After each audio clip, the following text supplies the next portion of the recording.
नमस्कार दोस्तों, मैं डॉक्टर कमलेश कुमार मौर्य, पहलवान गुरुदीन विधि महाविद्यालय पनारी ललितपुर के विधि विभाग का विभागाध्यक्ष आज पुनः एक नए वीडियो के साथ आप लोगों के समक्ष उपस्थित हूँ।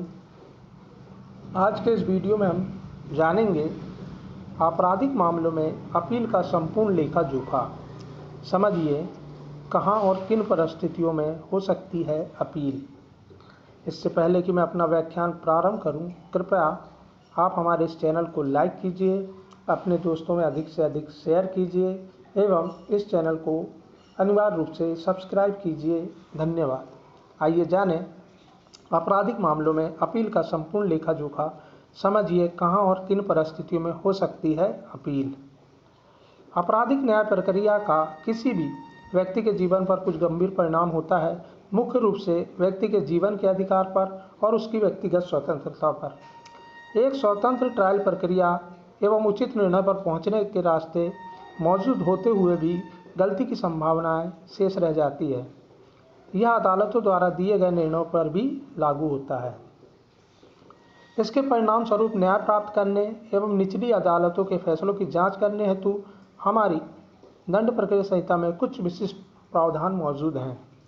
यह ऐसे प्रावधान हैं जो आपराधिक अदालतों के फैसले या आदेश के खिलाफ अपील के रूप में है। सीआरपीसी की धारा 372 से धारा 394 तक अपील पर विस्तृत प्रावधान है। हम इस वीडियो के माध्यम से खास तौर पर आपराधिक मामलों में अपील पर बात करेंगे। आइए जानें अपील क्या है। यह सर्वविदित है कि अपील कानून का एक सुधारात्मक उपाय भर है और अदालत के किसी भी निर्णय या आदेश से कोई अपील का अंतर्निहित अधिकार तब तक नहीं हो सकता जब तक कि एक अपील का प्रावधान स्पष्ट रूप से कानून द्वारा प्रदान नहीं किया जाता है। यह भी ध्यान रखने योग्य बात है कि अपील में कानून के साथ फैक्ट्स पर दोबारा अदालत व्यक्ति के मामले को सुनती है। हालांकि रिवीजन के मामले में ऐसा नहीं होता है। एक सामान्य अर्थ में अपील पार्टियों को दिया गया एक कानूनी अधिकार है। हालांकि रिवीजन पूरी तरह से एक आपराधिक अदालत के विवेक पर निर्भर करता है, जिसका अर्थ है कि यह कोई अधिकार के रूप में उपलब्ध नहीं है। आइए जानें अपील के प्रकार क्या हैं। दंड प्रक्रिया संहिता में 4 प्रकार की अपील की बात की गई है। इन्हें हम एक एक करके आपको संक्षेप में समझाने का प्रयत्न करेंगे। सबसे पहले आइए जानते हैं कि वो 3 प्रकार की अपील क्या है। पहला, दोष सिद्धि से अपील, धारा 374 दंड प्रक्रिया संहिता। दूसरा, दंडादेश के विरुद्ध अपील, धारा 377 दंड प्रक्रिया संहिता। तीसरा, दोष मुक्ति की दशा में अपील, धारा 378 दंड प्रक्रिया संहिता।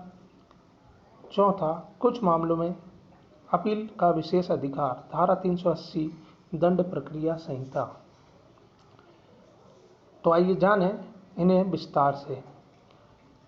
पहला, दोष सिद्धि से अपील, धारा 374 दंड प्रक्रिया संहिता। इसके अंतर्गत वह मामले आते हैं जहां किसी व्यक्ति को विचारण के बाद दोषी करार दिया जाता है। इन मामलों में कई फोरम में सुनवाई के अधिकार दिए गए हैं और ऐसा इसलिए भी है क्योंकि एक बार व्यक्ति को दोषी करार दिया जाता है तो उसके तमाम अधिकारों का हनन होता है।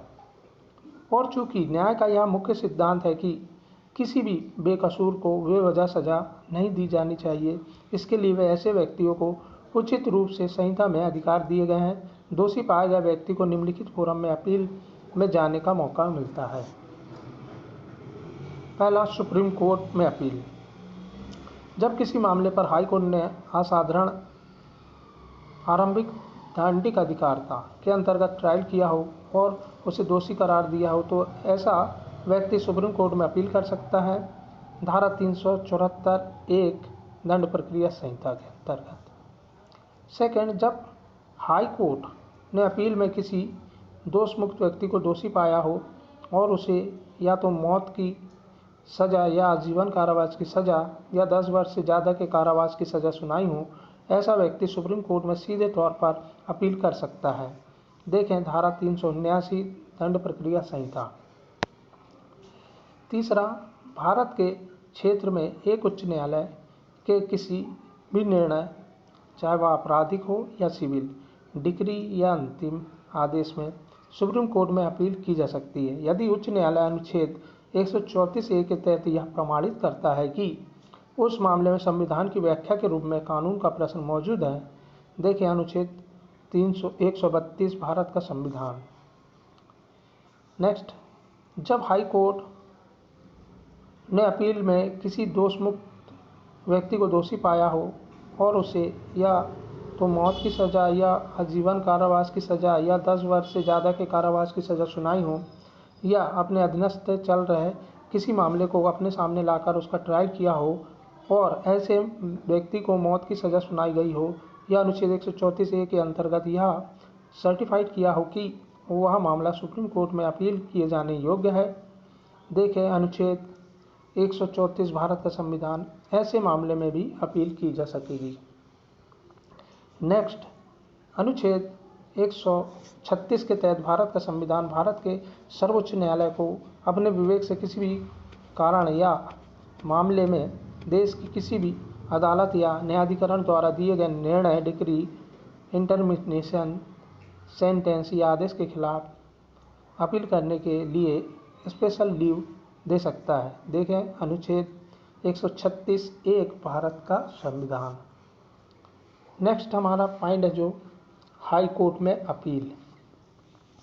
कोई भी व्यक्ति या उस ट्रायल में दोषी पाया गया कोई अन्य व्यक्ति जिसे एक सत्र न्यायाधीश या एक अतिरिक्त सत्र न्यायाधीश द्वारा या किसी अन्य अदालत द्वारा ट्रायल के बाद 7 वर्ष से अधिक के कारावास का दोषी ठहराया गया है, हाई कोर्ट में अपील कर सकता है। देखिए धारा 374(2) दंड प्रक्रिया संहिता।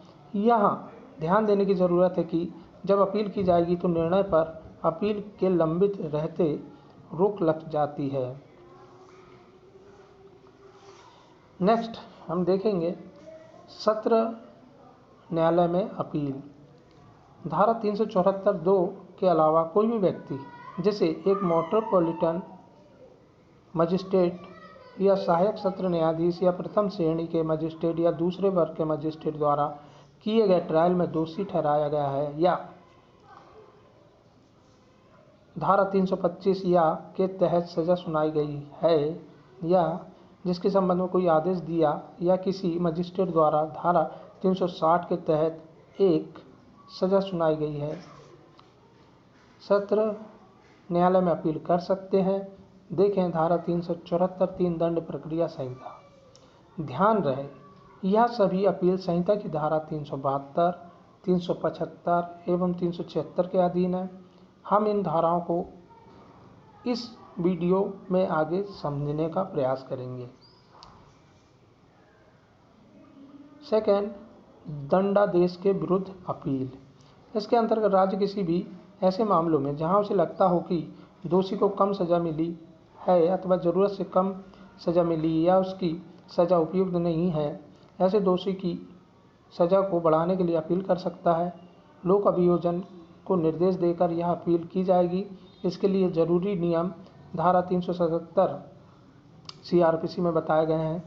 राज्य सरकार उच्च न्यायालय के अलावा किसी भी अदालत द्वारा किए गए ट्रायल में सज़ा के मामले में लोक अभियोजन को यह निर्देश दे सकती है कि वह अपनी अपर्याप्तता के आधार पर ऐसी सज़ा के खिलाफ अपील करे। अगर सज़ा मजिस्ट्रेट द्वारा दी गई है तो सत्र न्यायालय में, अगर सज़ा किसी अन्य न्यायालय द्वारा पारित की गई है तो हाई कोर्ट में। देखें धारा 377(1) CRPC। इसके अलावा जब अपर्याप्तता के आधार पर किसी सज़ा के खिलाफ अपील की जाती है तो सत्र न्यायालय या हाई कोर्ट द्वारा उस सज़ा को तब तक नहीं बढ़ाया जाएगा जब तक दोषी व्यक्ति को यह मौका न दिया जाए कि वो सज़ा को बढ़ाने के खिलाफ कारण बताए, और ऐसा करते हुए वह दोषी व्यक्ति या तो दोष मुक्ति के लिए या अपनी सज़ा को कम करने की गुजारिश अदालत से कर सकता है। देखें धारा 377(3) दंड प्रक्रिया संहिता। यह ध्यान देने योग्य बात है कि सज़ा की अपर्याप्तता के आधार पर अपील करने का अधिकार केवल राज्य के पास होता है, न कि पीड़ित या पीड़ितक हो। हालांकि पीड़ित या पीड़िता या तो उच्च न्यायालय या सत्र न्यायालय में रिवीजन के अंतर्गत जा सकते हैं। नेक्स्ट हमारा जो है अपील, दोष मुक्ति की दशा में अपील। ऐसे मामले में जहां की अभियुक्त को दोष मुक्त कर दिया गया हो तो उसके खिलाफ अपील कैसे, किस दशा में और किसके द्वारा की जा सकती है, इसके बारे में धारा 378 में नियम बताया गया है। दरअसल जिला मजिस्ट्रेट किसी भी मामले में लोक अभियोजन को एक संज्ञेय और गैर जमानती अपराध के संबंध में मजिस्ट्रेट द्वारा दिए गए दोष मुक्ति के आदेश से सत्र न्यायालय में अपील पेश करने का निर्देश दे सकता है। देखें धारा 378(1) दंड प्रक्रिया संहिता।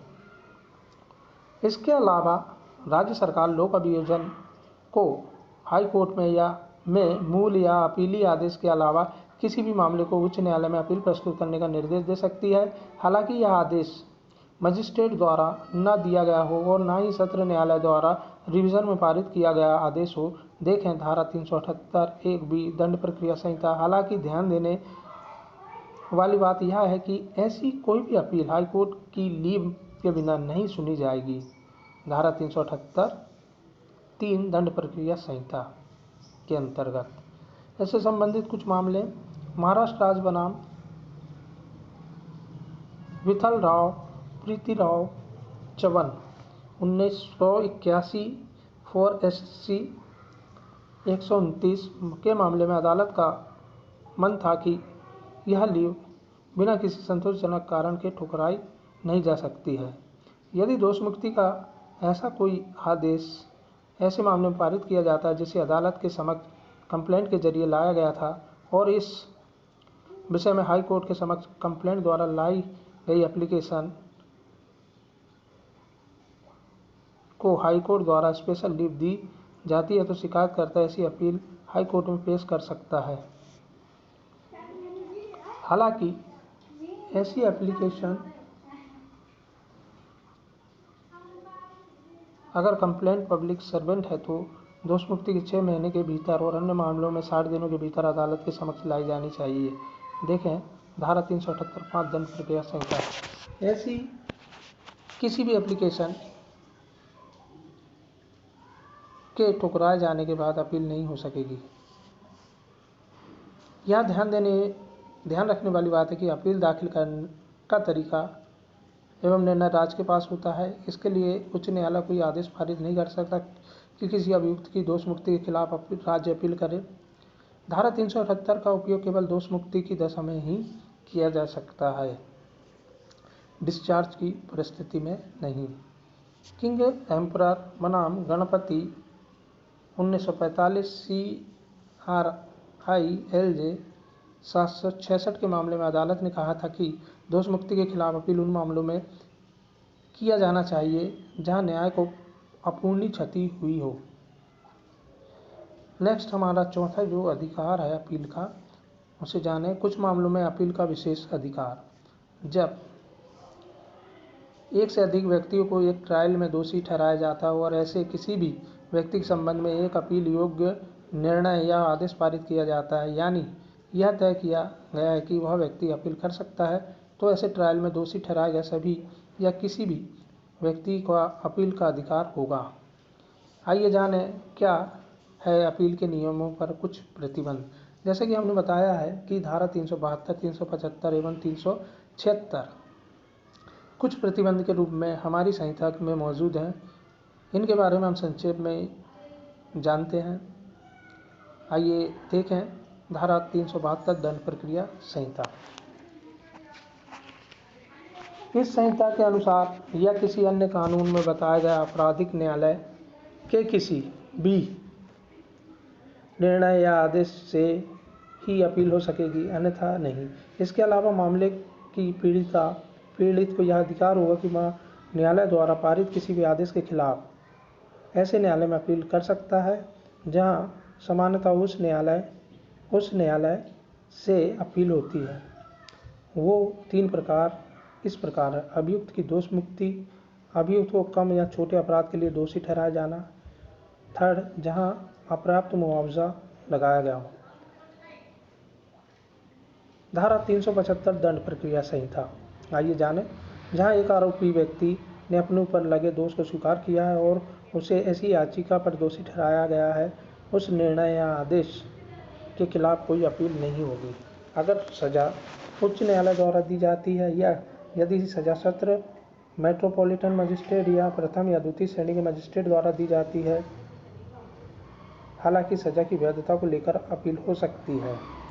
हालांकि अभियुक्त द्वारा दोष को स्वीकार किया जाना किसी धोखे या किसी चीज़ के लालच में नहीं होना चाहिए। दोष को स्वीकार करना ठोस एवं वाजिब कारणों पर होना चाहिए और अभियुक्त द्वारा बिना किसी दबाव के किया जाना चाहिए। नेक्स्ट, धारा 376 दंड प्रक्रिया संहिता।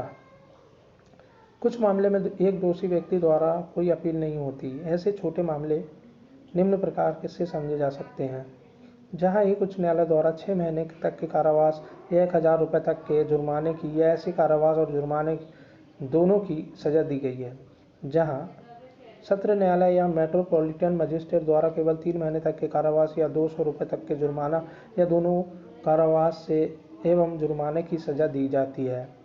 नेक्स्ट, जहां प्रथम श्रेणी के एक मजिस्ट्रेट द्वारा केवल 100 रुपये तक के जुर्माने की सजा सुनाई जाती है। या नेक्स्ट, जहां संक्षेप विचारित किसी मामले में धारा 260 के तहत कार्रवाई करने के लिए सशक्त मजिस्ट्रेट ने 200 रुपये तक के जुर्माने की सजा दी है। हालांकि ऐसी सजा के खिलाफ अपील की जा सकती है यदि कोई अन्य सजा उसके साथ जोड़ दी जाती है, लेकिन वह सजा केवल इस आधार पर अपील योग्य नहीं हो जाएगी। पहला, दोषी व्यक्ति को शांति बनाए रखने के लिए सुरक्षा प्रदान करने का आदेश दिया जाता है, या कि सेकंड, कि जुर्माना के भुगतान के डिफ़ॉल्ट में कारावास की एक दिशा शामिल की गई है, या उस मामले में जुर्माने का एक से अधिक दंडादेश पारित किया गया है यदि अधिरोपित जुर्माना की कुल रकम उस मामले की बाबत इसके पूर्व विनिर्दिष्ट रकम से अधिक नहीं है। इस प्रकार यह स्पष्ट रूप से देखा जा सकता है कि अपील की प्रक्रिया के माध्यम से किसी व्यक्ति को अदालत के आदेश या निर्णय में किसी भी कानूनी या तथ्यात्मक दृष्टि को दूर करने का अवसर मिलता है। हालांकि यह भी हमने समझा कि किसी भी फैसला या आदेश या एक आपराधिक अदालत की सजा के खिलाफ अपील केवल तभी उच्च अदालत में की जा सकती है जब विशेष रूप से कानून में इसके लिए प्रावधान किए गए हों। इस प्रकार अपील के अधिकार को केवल सीआरपीसी या किसी अन्य कानून द्वारा निर्धारित सीमा के भीतर ही प्रयोग किया जा सकता है और इसलिए अपील का अधिकार एक संकुचित अधिकार है। यहाँ तक अपील करने के अधिकार दिए जाने के निर्णय की बात है, यह उन मामलों को छोड़कर अदालत के विवेक पर निर्भर करता है जहाँ किसी अभियुक्त व्यक्ति को सत्र न्यायालय द्वारा मौत की सजा सुनाई गई हो। यही नहीं, कुछ ऐसे मामले भी हैं जिनमें अपील की अनुमति बिल्कुल नहीं है। वास्तव में ऐसा इसलिए होता है जिससे आपराधिक अदालत द्वारा दिया गया निर्णय या आदेश या सजा को अंतिम रूप दिया जा सके। आई होप यह वीडियो आपको पसंद आया होगा। धन्यवाद।